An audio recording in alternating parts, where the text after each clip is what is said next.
Nah, ini sudah pasti banyak yang penasaran nih tentang mitos yang tadi nih dok, belum dijawab. Katanya stroke itu hanya menyerang usia lanjut. Ya. Enggak juga sih ya.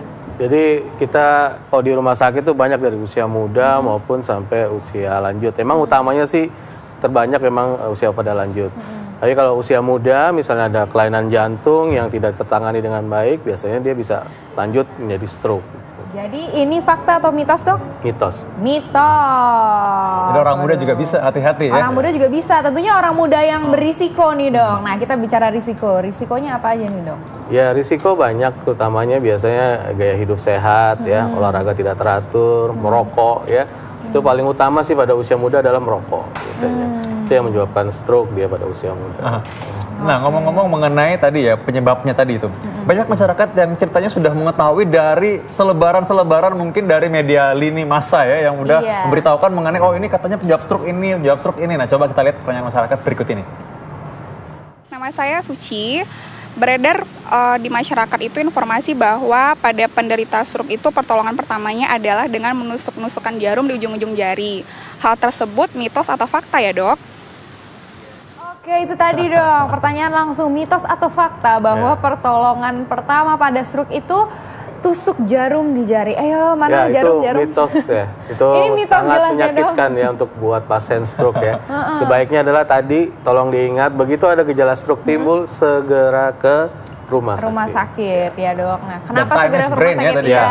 Karena mungkin dokter bisa menjelaskan nih ke masyarakat ada golden period. Ya, kalau pada kasus tertentu seperti stroke yang disebabnya karena sumbatan, itu ada golden period di bawah 3 jam. Di bawah 3 jam. Ya, di bawah 3 jam kita masih dapat menyuntikkan obat yang bisa melisiskan sumbatannya. Iya, makanya harus segera ke rumah sakitnya dok ya. Biasanya kadang suka dikerok dulu, dipijet dulu, atau tadi ditusuk jarum dulu. Nah itu boleh nggak tuh dok?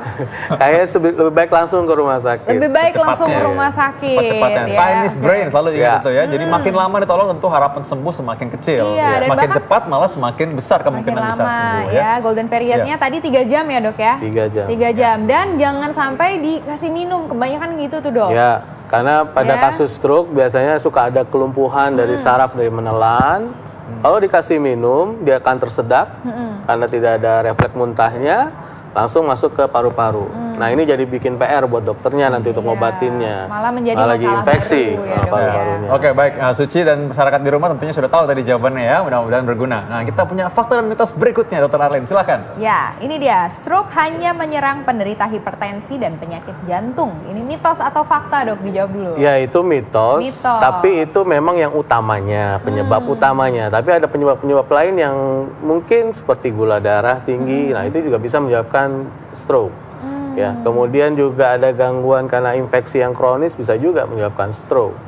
Ya, jadi nggak semuanya hipertensi atau penyakit jantung menyebabkan stroke. Ada penyakit-penyakit yang lain juga bisa menyebabkan stroke. Oke, berarti tentunya seperti tadi penyakit yang lain, gula darah tinggi berarti harus dikontrol ya dok ya. Nah, hipertensi juga harus dikontrol. Ini berhubungan sekali Dr. Arlene dengan fakta atau mitos berikutnya ya. Katanya stroke tidak dapat dicegah. Mitos atau fakta? Itu mitos. Karena stroke bisa dicegah. Bisa dicegah. Dengan kita mengontrol gaya hidup dan kontrol faktor risiko kalau memang sudah ada, nah itu bisa mengurangi angka kejadian stroke.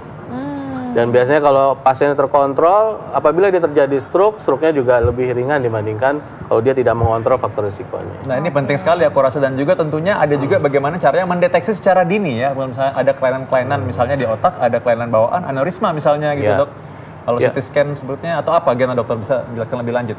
Lebih baik kita adalah menemukan faktor risiko yang ada di tubuh kita. Jadi selain dari mencegah dengan gaya hidup atau lifestyle yang sehat, kalau kita sudah itu, ya mungkin kalau kita lihat medical check up rutin, biasanya kita lakukan kalau udah usia di atas 30 atau 35 tahun, lebih baik medical check up rutin 6 bulan sekali. Nah kita bisa filter ya, apa kira-kira menjadi faktor risiko kita menjadi gangguan penyakit pembuluh darah. Jadi lebih baik tahu lebih dulu ya berarti kan? Karena orang banyak, Dr. Arlene, orang banyak takut ke dokter katanya karena nanti katanya, oh ini masih sehat kok ngapain ya pergi-pergi gitu. Malah takut malah nanti terjadi stroke baru kejadian. Jadi mitos berikutnya, silakan Dr. Arlene. Mitos atau fakta nih dok, bahwa sering sakit kepala merupakan gejala awal stroke. Ya itu mitos, tapi pada kasus stroke perdarahan memang bisa terjadi gejala sakit kepala. Ya. Tapi tidak semua stroke diawali oleh gejala sakit kepala. Ya.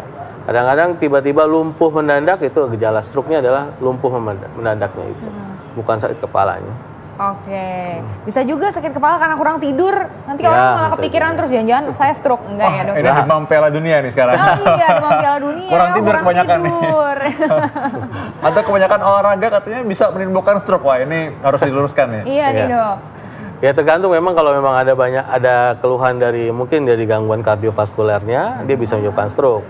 Tapi olahraga berlebihan juga kurang bagus ya. Sebaiknya kita menjaga ritme olahraga kita. Memang ada batasnya itu ya, 1 jam sehari ya. Nah itu lebih baik untuk dilakukan. Nah ini kalau bagi berlebihan nih, orang-orang yang demen mungkin tarung bebas atau pelari maraton jadi takut nih. Gimana dok kelebihannya? Berlebihannya gimana dok misalnya?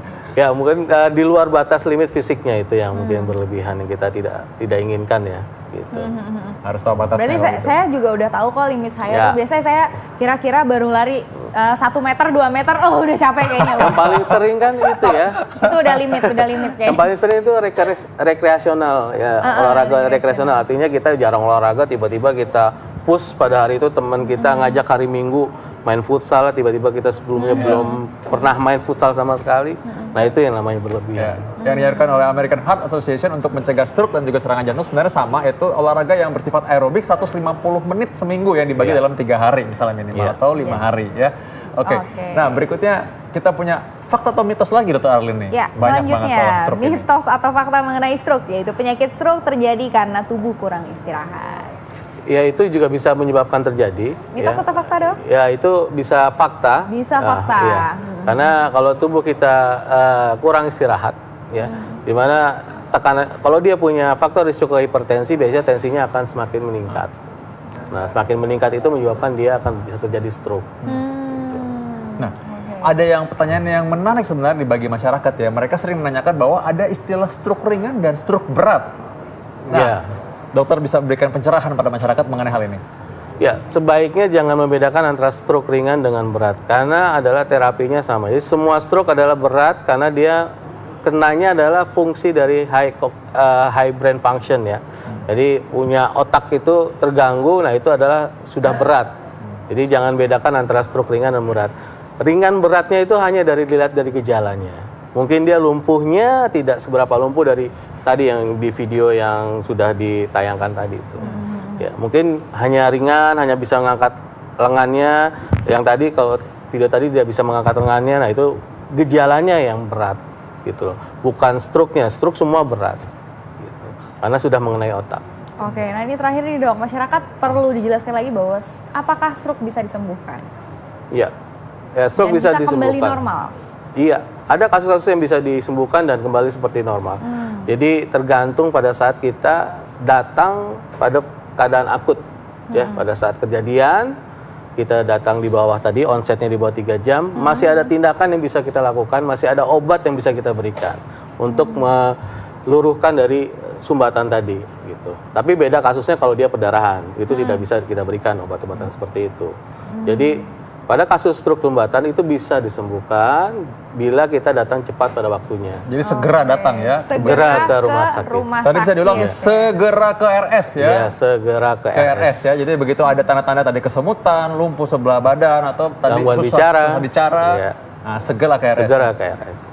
Oke, nah untuk transportasi nih dok, biasanya kan kadang pasien nih datang dibawa bukan pakai ambulans, dibawa dengan keadaan yang seadanya aja, keadaan seadanya dan kendaraan yang ada aja. Nah baiknya seperti apa nih posisi transportnya?